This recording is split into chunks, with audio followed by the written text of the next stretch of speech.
Hi everyone, Bethany here, and I am joining the Not Too Shabby Shop today and playing with the stamp and die of the month. If you caught my video earlier this month, you'll know I love everything ice cream. This was one of those sets that really just tickled my interest and I had to play and play. So you can see over here I have stamped out a lot of these, and I think the next card I'm going to make, I'm going to use this big, cute, adorable, with the little faces, ice cream cone, and it's already been stamped and cut from me just playing too much. But we're going to go ahead and color. I'm going to zoom in here so you can see the speed through of my coloring, but first I am going to use the pastel pink on this lower portion of the ice cream face, and I will speed through all of this. But I just want to show you a couple of short, small techniques to give a little dimension without a lot of extra effort involved. Once I have that full coverage, I'm going to take my darker pink, which is the vivid pink, and I'm just going to create a as even as possible line, and I'm going to let it blend in at the base right there. And then what I'm going to do is I'm going to go ahead and blend that pink back. So the line isn't as harsh, but it's still prominent. And I'll just go ahead and give another full coverage. It's an easy way to add a highlight and shadow technique, so I'm going to do the same thing for my purple on the top. It is birthday month. We have in our house 3 birthdays within 3 weeks. And then if you add my son's birthday, we have 4 birthdays within a month and a half, really. So they're just back to back. And so we are all about ice cream and sprinkles, basically July through the end of the summer. Alright, and that one is called Pastel Violet. And then I will take the lavender and do the same thing. And if you want to keep it a harsh line, that's totally fine. Just like to blend it back just a hair, but it's completely up to you which one you prefer. Next, I'm going to do the cherry on the top because at some point in one of my filmings, I completely forgot the cherry on the top, and well, that's very important. So I'm just using a deep red. And then I'm going to use a light tan for the cone. Potato brown is the color name. I want to test the other color before I finish filling in. This one's raw umber. Just want to make sure that that is truly a darker brown. But what I'm going to do is I'm going to just put a very light layer of this color. So there's going to be like a slight highlight happening. So you'll notice it's a little bit splotchy, and it's kind of on purpose because I want to give a little less pressure to my marker and allow for a slight highlight happening naturally in the coloring.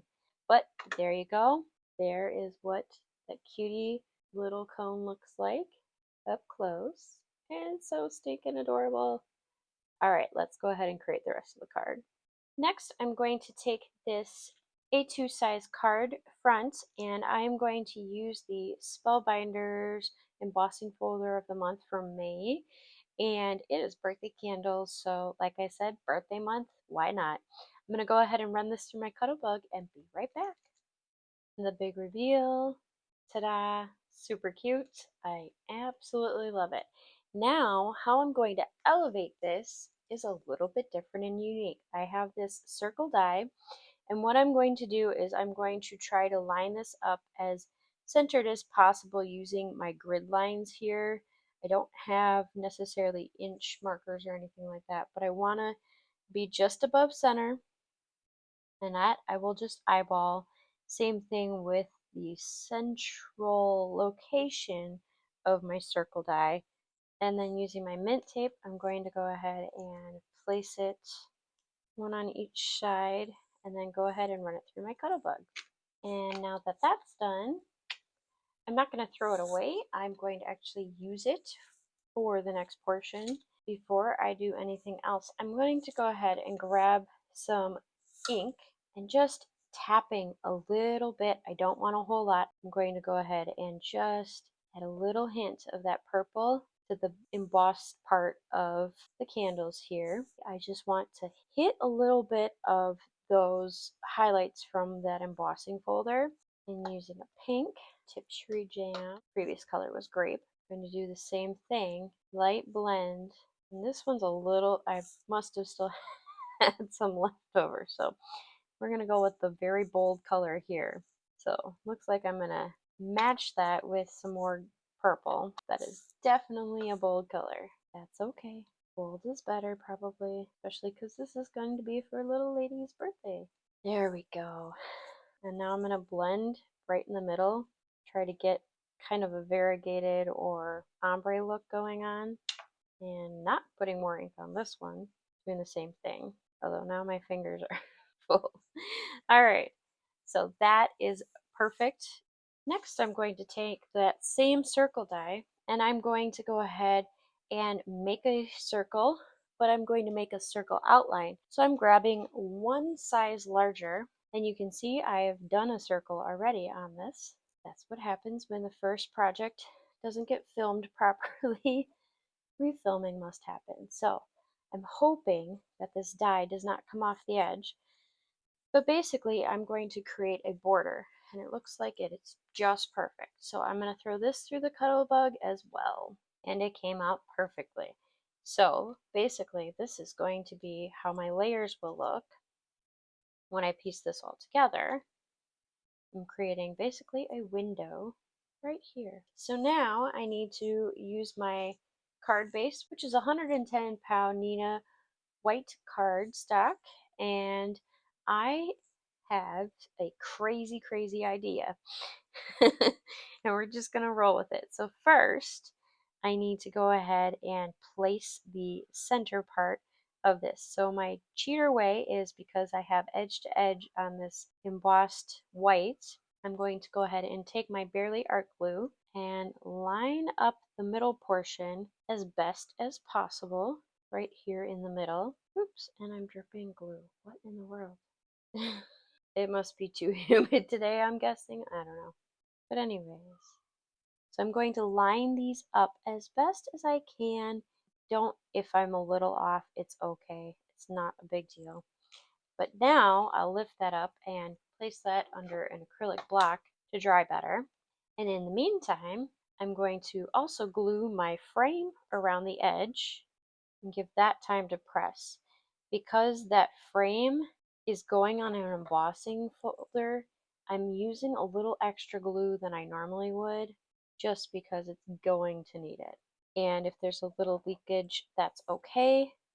It'll dry clear, so I'm not terribly worried, but I'm also going to press that under the acrylic block while I prep for the next portion. I went ahead and cut down some acetate that came in last month's box of the month. I like to reuse all the acetate that our paper packs and all of our fun goodies come in. And then I'm going to go ahead and glue this down. And as I said before, because there is embossing folders involved, extra glue will also be involved. So I want to make sure that it stays. And I have this little scrap piece of paper towel to blot down any excess. And then I will place that under the acrylic block on the side to let that finish drying. While that is finished drying though, I do have this prepared to start putting together. So I'm going to create my box. I originally was going to use a thinner foam tape, and then I realized, why am I doing all this extra work? That's unnecessary. I'm just going to create a box. I'm using my junky scissors, which at this point take a little extra effort to pull apart because they are extra sticky now, but it's always nice to have some junk scissors around you don't care as much about. And the important thing when laying down your foam tape is to make sure that everything is edge to edge, so you don't have little shaker bits escaping. You want to create a nice square, and because no one's going to see it, if it's not 100% square, it's not a bad thing. That is manageable. Relatively square works too. And since I already have the foam tape out, I'm just going to go ahead and put a line down there for my base, because I'm going to press it all together at the same time. Alright, and I have a few shaker bits that I'm going to put down before I take the top layer of the tape off. I have what looks like rainbow sprinkles. There's circles, clay bits. I'm going to put a few of those. Then I have some sparkly pink flakes, a little bit of that. I feel like when I'm doing shaker cards, less is more, but really in the long run, you can never have enough. Because sometimes stuff gets stuck to the edge of the tape, and so yeah. These shaker bits are sprinkles, so they are meant to look like the sprinkles on a cake, which my daughter is obsessed with. Like everything that has sprinkles, she has to point out, which is absolutely adorable. And the last bit is some neon purple glitter. This I actually got a out of a Goodwill actually.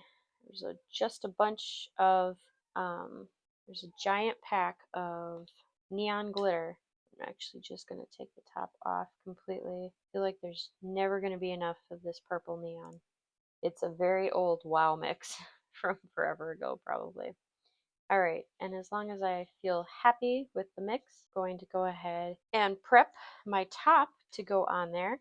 To prep, I use a dryer sheet. It helps to de-static. It also helps to clean because I did smudge it up as I was putting that glue down. So I'm going to actually even de-static the front too, even though it's not as important. I just feel like any extra help to take the static off. Now here comes the interesting part. After several cute interruptions, I'm back to taking the tape off. Woohoo! We also have the air show going on this weekend, so there's airplanes everywhere making loud noises, which is entertaining to say the least. Trying not to lift all that off and dump it before I press it down.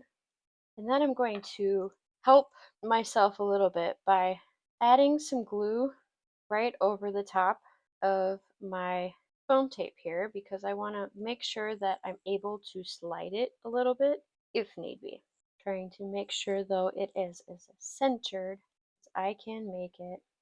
And I'm going to put glue. I'm going to have to put a little extra glue because it's a couple layers plus the embossing folder. It's going to have to go over. So thick on the glue. And I'm going to put this a little bit over the window.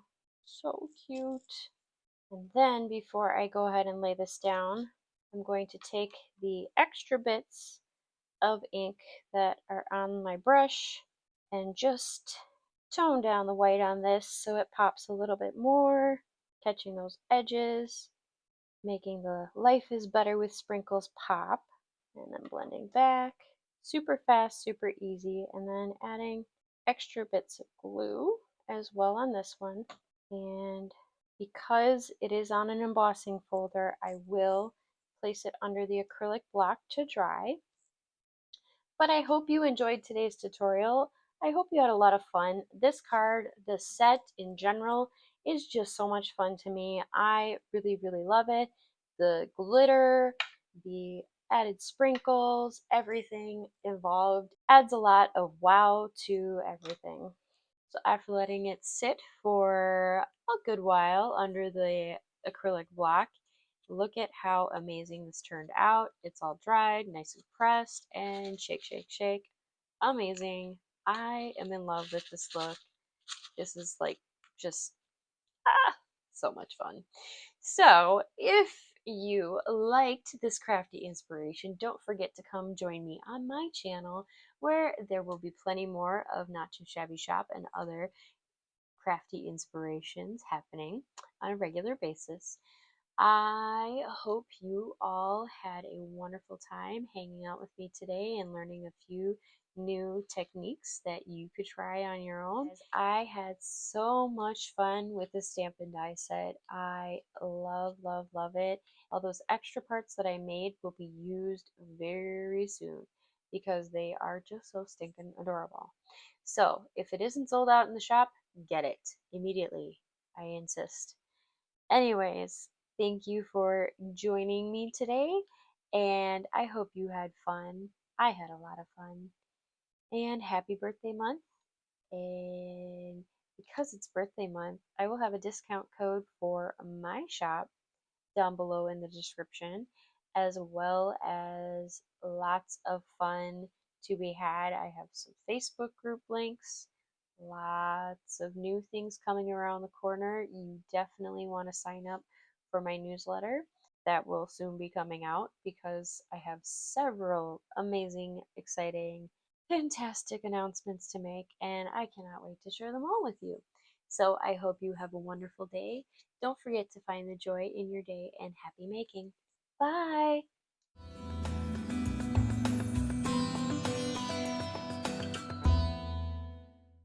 Then I will use the mint tape that has disappeared off my desk. Are you kidding me? I just had several pieces. They're right here on the floor. Next, I'm going to take that same circle die that has now disappeared. Any extra help to take the static off. Now here comes the interesting part. Interesting part. Interesting part. Okay. My son is just too loud. Frankie, I love you. I hope you heard that. He said he loves me. Ah, yes. Life with littles. Tell me which technique in the chat or in the ugh. And this is where we do a close up, close up, close up. I need to go to sleep. Okay. Good night, everybody. Goodbye.